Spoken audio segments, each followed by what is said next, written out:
ময়মনসিংহে কম দামে সবচেয়ে পুষ্টিকর গোখাদ্য হিসেবে জনপ্রিয় হয়ে উঠছে ভুট্টার সাইলেস।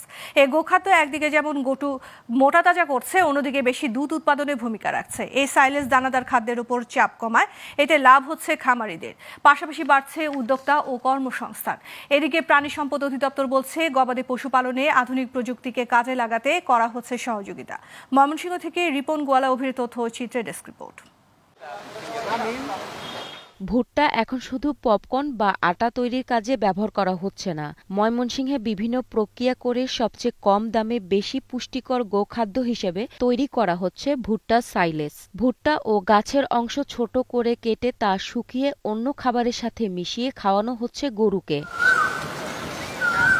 এই সাইলেস প্রোটিন, মিনারেল ও ভিটামিন সমৃদ্ধ হওয়ায় গরুর মাংস বাড়াতে ও বেশি দুধ উৎপাদনে সহায়তা করে। ফলে মাংস ও দুধ উৎপাদনে কমছে খরচ, আর গরুও থাকছে সুস্থ সবল। এখানে ভুট্টা কাটিয়া তারপর এটা সাইলেস করতেছি, সাইলেস করে বস্তা প্যাকেটিং করতেছি। গরু ছাগলে এটি খায়, কায়া হারিয়া গরু ছাগলের উন্নত।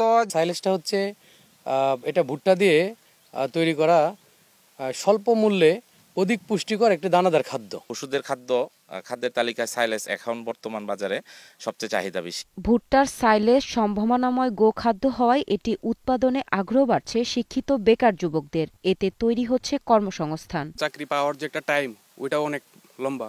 তাই আমি চাই যে নিজেকে একজন উদ্যোক্তা হিসেবে গড়ে তোলার জন্য সরকারিভাবে আমাদের যারা কর্মকর্তা আছেন তারা আমাদের একটু দেখভাল করেন, তাহলে এটা আমরা অনেক দূরে এগিয়ে নিয়ে যেতে পারবো। এদিকে প্রাণী সম্পদ অধিদপ্তর বলছে, গবাদি পশু পালনে আধুনিক প্রযুক্তি ব্যবহারে খামারিদের দেওয়া হচ্ছে সব ধরনের সহযোগিতা। আমাদের কিছু ম্যাচিং গ্রান্ট বা অনুদান থাকে, আমরা চেষ্টা করব।